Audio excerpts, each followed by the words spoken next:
1,000 ants versus natural disasters. Ability to work together to accomplish impossible tasks. So I was wondering what would happen if I put my 1,000 ant colony up against natural disasters. Would they actually be able to stop and survive them by working together? Well, that's exactly why I gathered up 1,000 ants. And I have the 5 coolest natural disasters planned. Do you think he counted the ants one by one? Counted all the ants one by one and put them in there. Mass ant genocide. Starting with the most iconic, an earthquake. Yup, ants, I went out and bought a realistic earthquake simulating platform that if I go and press this button, whatever on top starts to shake so much, which recreates a real earthquake. Oh, dang. But what I'll actually be putting on here is this 2D ant nest and filling it up with the 1,000 ants, of course. Basically, these ants will dig out tunnels along the glass like my last ant video, but throughout that process, the earthquake machine will lightly go off to gently collapse the tunnels while the ants are digging. That way, I can show you how ants evolve to survive earthquakes in the wild, and if they pass, they move on to the more and more interesting disasters. Ants are crazy, now, bro. As you can probably imagine, the ants wasted no time to get to work. They're like- Ants are so tiny, and while a single ant would basically be able to make no progress whatsoever, when you have a 1,000 ants, think What's crazy to me is ants literally kill themselves for the betterment of their society. They're like, all right, I'll be a bridge. Yeah, I'll kill myself so I can be a bridge. You guys can walk on top of me. Hell no, I ain't doing that for no one. I'm not killing myself to be a bridge. things are done at an insanely rapid pace as workers started picking up grains of sand along the glass so each tunnel could be formed. It's so cool to see time-lapse footage of these tunnels being made because they literally dug out this entire amount of sand in only like 6 hours. So I'm wondering what's gonna Only happen to 6 these hours. tunnels when I turn I could do better than that in 6 hours. I could literally get rid of the whole thing of sand in 6 hours. But I'm human-sized and I'm able to dump it. on this earthquake machine. Now, I started by turning it on the least powerful setting. Okay, it's shaking super slow. They're like, what the hell? To make sure not a single ant is harmed in this video, I just want to show you how insanely Not a single ant be harmed in this video. smart they are and how they will overcome all these disasters in the wild. But even this very light shaking was definitely felt amongst the colony. The workers along the top area immediately knew something was off and they started frantically running around, as you can see. And when we take a look down under the nest where all the tunnels are, you could see those ants were acting similarly. Ants know during earthquakes their tunnels have the chance to collapse, so all of them were being extremely careful. Very interestingly enough, in this room here, many of the ants were gathering up on the walls of the room to add an extra layer of support so it wouldn't collapse. But of course, when an earthquake happens in the wild, a part of the nest is bound to collapse, so it wasn't long until this happened. A bit of the sand here started to fall, completely blocking off this tunnel. I immediately turned off the machine to make sure the ants wouldn't be too stressed out while they had to commence a rescue mission. Because as you can see, while most of the ants were able to squeeze out, like this guy here, at least one ant was partially trapped in this collapsed tunnel. But amazingly, it looked as though one of the ants was already picking up some of the sand from the collapsed portion to clear it out. And yeah, literally so quickly, the ants excavated the entire collapsed tunnel, enough to where it was a perfectly functional area to walk through again. And funnily enough, some of the ants even started to walk in and slowly dig out the area where the sand had just collapsed from to make a new tunnel there. Wow, the ants just completed this natural disaster. They are so smart. But the natural disaster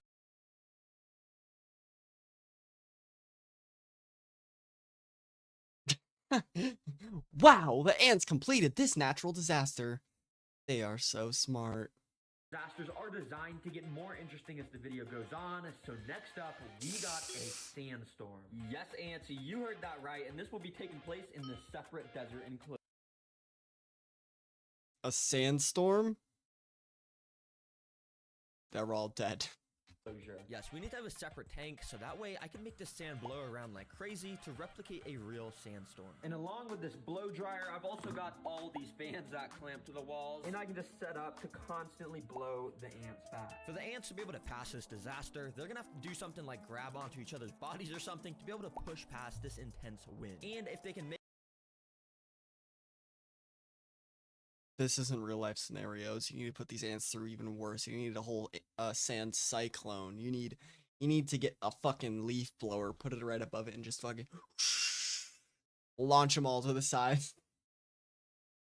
Make it to this canyon, climb up it, and make it to the Terra Green Leaf Bowl. Then they're gonna get a ton of seeds, which is their favorite food. All right, let me just hook up this tubing like so, and the ants should start coming. Let's go. Yup, and this tubing is set up so once an ant enters the disaster, they can't get out. That way, we'll progressively get to see more and more teamwork as time goes on. Now, immediately, you could see these first ants just kind of thought this was a normal desert as they were walking through it, but quickly, I brought out my mini sandstorm fan, and I started to blow. Immediately, the ants started to feel the wind pressure pushing them back, and were suddenly not able to walk forward. Some even lost. I can promise you any wins from anywhere else is doing worse to these ants, bro. He's literally taking a fucking tiny little fucking PC fan cleaner and just put it on the lowest setting and just knocking them back a little bit. Lost their grip and got pushed back a bit. And as more ants entered the desert, you could tell the sandstorm was keeping them all stuck to the left side of this enclosure. Yo, this little mini fan is fire for replicating a sandstorm. But no, this is where it gets interesting because now that they know This little mini fan is not replicating a sandstorm.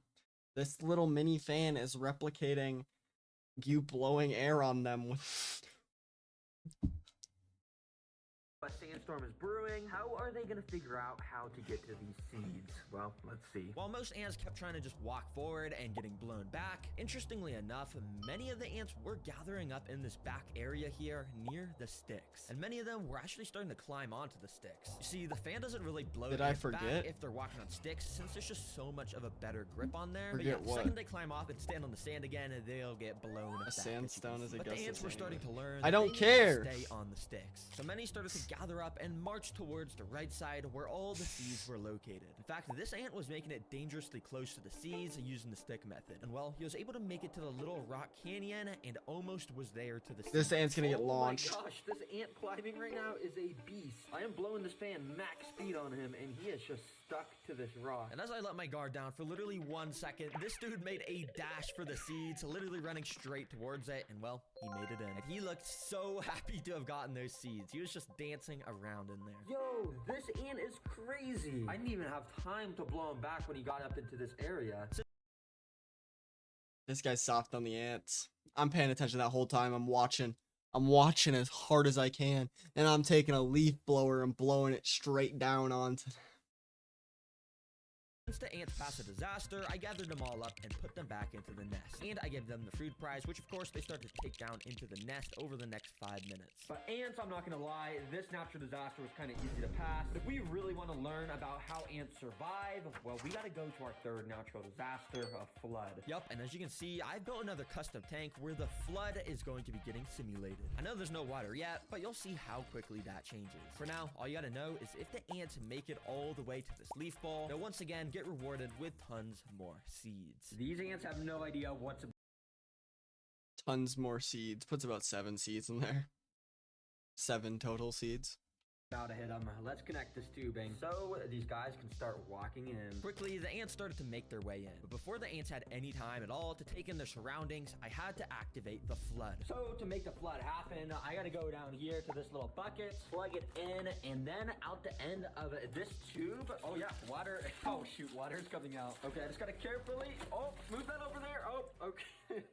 There we go. Similar to real life, floods will block off paths for ants while they're trying to travel, so this is exactly what that recreates. And the ants are gonna have to find a way to pass these gaps using the objects I've provided for them. As you can tell, the ants in here immediately were a little confused on what to do. Many were gathering up near the water edge, inspecting what the heck just happened. Some even fell into the water, but don't worry, any ant that falls in, I'll be rescuing and bringing back to the start so no ants get hurt. But also, many of the ants were actually sort of He rescued the ant and it just started walking. It just started walking towards the ledge. The ant is suicidal, bro. You're putting it through fucking torture. It wants to die, bro. gathering around the objects I had placed in. And as I left my camera recording, I was extremely amazed by what I saw happen. Out of nowhere, this feather started to slightly move. And as I kept watching, it slowly started nudging around more and more. There must have been an ant underneath, and this ant was genuinely moving the feather closer and closer to the water until literally like magic, it was moved almost entirely in, and an ant crawled out right from underneath as soon as that happened. Dang, this guy must have been helping move it. Yo, these ants are absolutely insane. I don't know what ant just moved this feather into the water, but dang, I I mean, let's just see what they do. It took a couple minutes, but eventually a couple more of the workers started to step onto the feather and started to walk across it to, of course, make it to our second platform. Now, unfortunately, This is low-key the a ants cool gotta ass do the same experiment. exact thing here.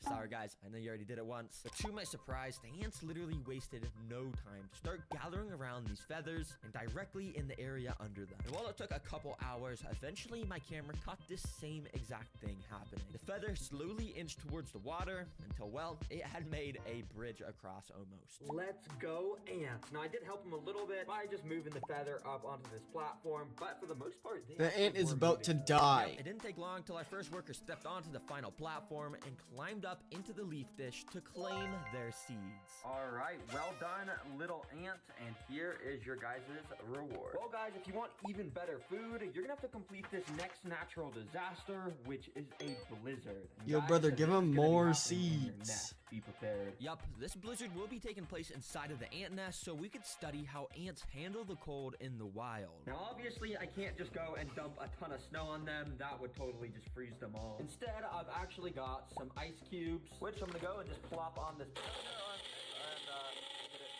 Which, as you can see, this makes a nice little makeshift snow that on my laser thermometer is approximately -Celsius degrees. I started by sprinkling a super tiny amount of this ice on the ant nest to see how they'd initially react, and interestingly, well, not even a single ant cared at all. Yeah, this ice just melted completely into the sand. Since the ants weren't affected by that, I decided to up the amount of ice I put in, which should give us a reaction to how ants handle the cold in the wild. And this time, the ants were actually a bit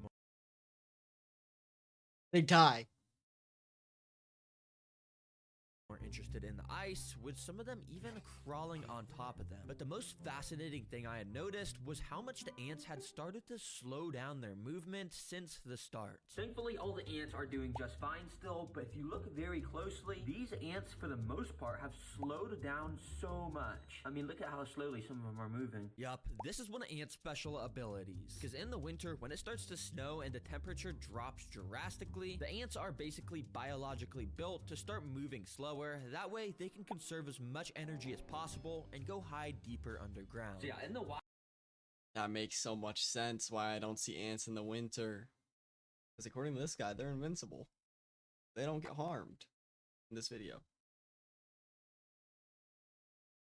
they would dig even deeper and all the ants would relocate to under the nest. I don't want to put any ants at risk, so I'm going to very carefully take out all the pieces of ice so this place will warm back up to the proper temperature. And once the tank was warmed back up, I'd say the ants are now ready for their final natural disaster, which this time is a zombie apocalypse. And I'm not What?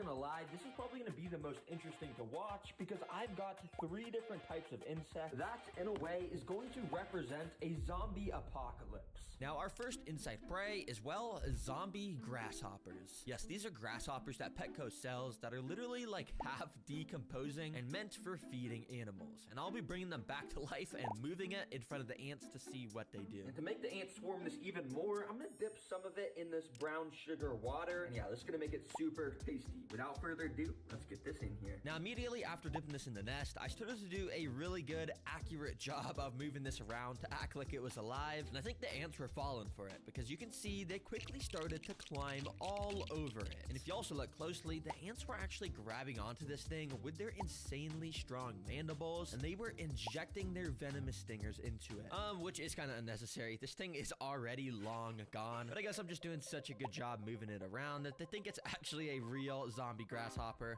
Okay, you guys are doing a good job attacking this. I'm just gonna leave that in there for you while I get this second insect ready. And yeah, they start to absolutely devour this grasshopper.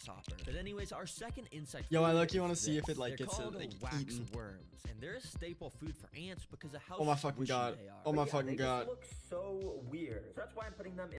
I hate wax worms so much. My brother used to have a fucking lizard, And we used to have wax worms in our house all the time. They're disgusting, bro. Wax worms are genuinely gross, bro. In the zombie apocalypse section of the video, let's go ahead and add these guys in. I decided to put this first waxworm on top of where all the ants were still located around that grasshopper. And well, the ants almost instantly recognized the prey, and amazingly, they knew exactly what to do. And they took this dude Oh my straight God. down into the tunnel system where it wouldn't even stand a chance to fight back. Oh my god, Holy that was shit! like 3 seconds. And now this worm is literally nowhere to be seen. It's probably in the tunnel system. Dang, that's actually kind of impressive, ants. So I dropped the other 2 waxworms inside, and once again, one of them instantly got pulled down into the tunnel system to get eaten, and this one started to get swarmed. After the ants had a good grasp of it, they literally brought it over to these hills in the back, which eventually the worm was Yo, brought down that's one of the holes on insane. that hill. It's so cool, because if you guys didn't even realize, the ants have turned these hills at the back into an extra place for more tunnels on the back, and we can literally see the worm down under these tunnels as the ants get their protein from eating it. Wow, amazing job, ants. But our final zombie my apocalypse God. food is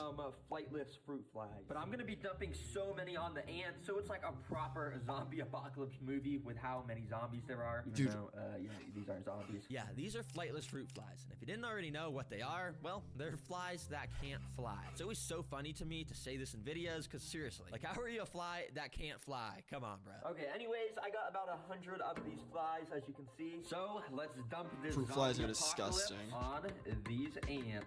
Oh yeah. Now, as you can probably imagine, dumping this much prey on the ants activates their predator instincts a lot. Because instantly, so many of the ants started to become way more frantic. They started to run around like crazy to try and catch these little flies. Now, I mean, it's pretty obvious the ants aren't going to struggle with eating these flies because they're literally so much smaller. And quickly, I started to notice lots of the ants with these little flies in their mandibles. Yeah, I bet these are tasty. Well, ants, you've literally survived floods, earthquakes, and so much more. So I'm gonna move these guys back to their proper nest where it has all the right stuff. But quickly, I have amazing news for those of you who love the channel. The Terra Green plushies are back in stock, baby. Yeah, we released these a few months ago, but they literally sold out within the first month. So many of you guys were